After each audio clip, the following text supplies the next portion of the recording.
6 अगस्त 1945 को जापान के शहर हिरोशिमा के ऊपर एक 10 फीट लंबा बॉम्ब गिरता है और 1 मिनट से भी कम वक्फे में मीलों तक हर चीज़ ख़त्म कर देता है और 80,000 लोग मारे जाते हैं, जबकि बाद में 10,000 लोग इसकी ताबकारी से मारे जाते हैं। यह एटॉमिक बॉम्ब का सबसे पहला इस्तेमाल था जिसने दुनिया को हिला कर रख दिया। इस इतनी बड़ी तबाही का सबब एक छोटा सा एलिमेंट था जिसे यूरेनियम कहा जाता है। हिरोशिमा पर गिरने वाला बॉम्ब, जिसे लिटिल बॉय का नाम दिया गया था, इस लिटिल बॉय में सिर्फ 1.38% यूरेनियम इस्तेमाल किया गया था। यूरेनियम क्या है, कब दरियाफ्त हुआ, इसके फ़वाइद और नुकसानात क्या हैं, कौन सा मुल्क यूरेनियम के ज़खायर से माला माल है और पाकिस्तान में किन इलाकों में ये पाया जाता है, ये सब जानेंगे आज की इस वीडियो में। तो एंड तक हमारे साथ रहिएगा। So let's start. यूरेनियम बहुत सख्त, भारी और सिल्वरी ग्रे धात है जिसका एटॉमिक नंबर 92 है। ये 1789 में मार्टिन क्लैपरोथ नामी एक जर्मन केमिस्ट ने दरियाफ्त की थी। मार्टिन ने इसे पिच ब्लेंड से अलग किया था। पिच ब्लेंड, जिसे यूरेनाइट भी कहते हैं, एक मिनरल है।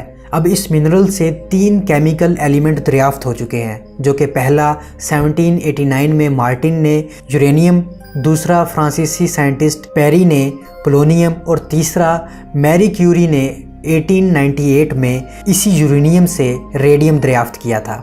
यानी पिच ब्लेंड वो कच्छ धात है जिससे यूरेनियम हासिल किया जाता है।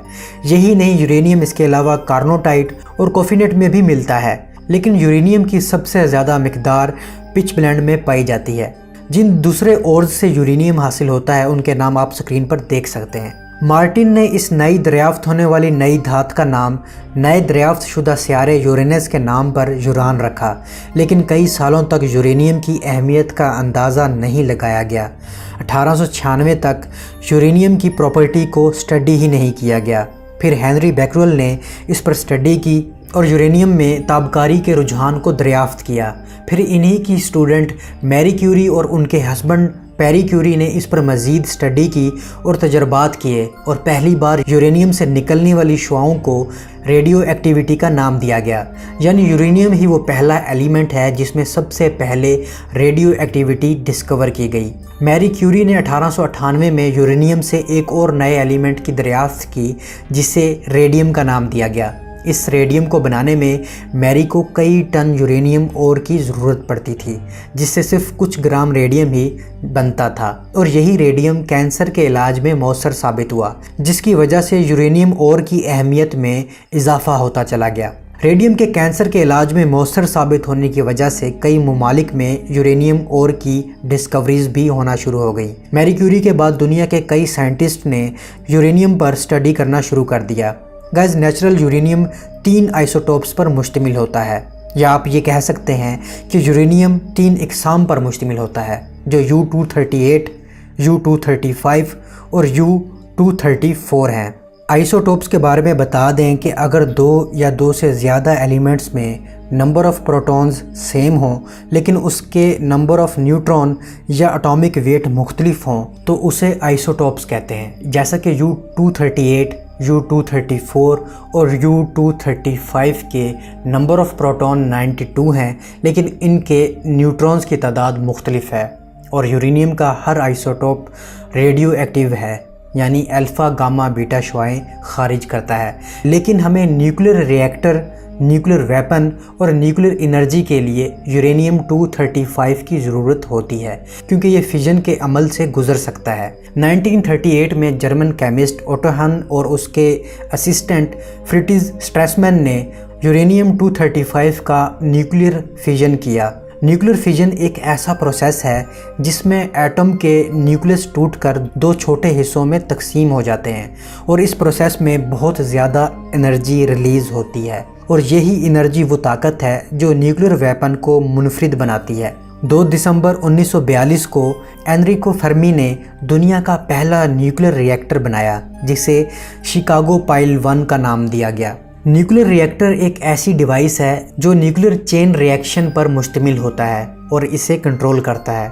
यानी न्यूक्लियर रिएक्टर यूरेनियम का न्यूक्लियर फिजन करता है और इसके नतीजे में पैदा होने वाली एनर्जी को कंट्रोल करता है।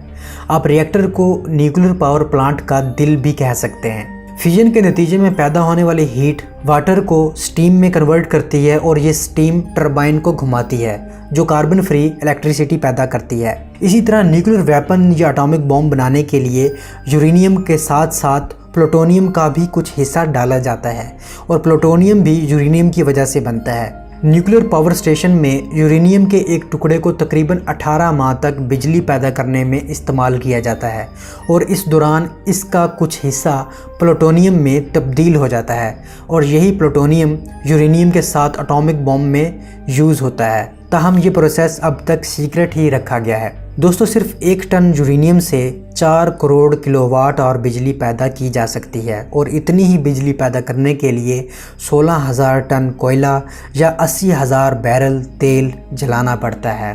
सतह ज़मीन और समंदर में इतना यूरेनियम मौजूद है जो दुनिया भर की बिजली की ज़रूरत को कई सदियों तक पूरी कर सकता है। गाइस, अगर यूरेनियम के रिसोर्सेज की बात की जाए तो इसके सबसे ज़्यादा ज़खायर ऑस्ट्रेलिया में हैं जो कि दुनिया का 30% हैं। इसके बाद कज़ाकिस्तान के पास हैं जो कि 14% हैं और तीसरे नंबर पर कनाडा है। लेकिन सबसे ज़्यादा प्रोडक्शन कज़ाकिस्तान के ज़खायर से हो रही है और फिर कनाडा और फिर ऑस्ट्रेलिया से।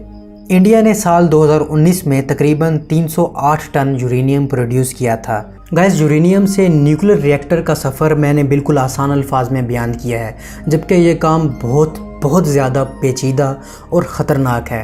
उम्मीद है आपको आज की ये वीडियो पसंद आई होगी। अगर आपको वीडियो पसंद आई है तो लाइक कीजिए, दोस्तों के साथ शेयर कीजिए और कमेंट करके अपनी राय का इजहार भी ज़रूर कीजिएगा। मैं मिलता हूँ एक नई वीडियो के साथ, तब तक के लिए इजाज़त। अल्लाह हाफ़िज़।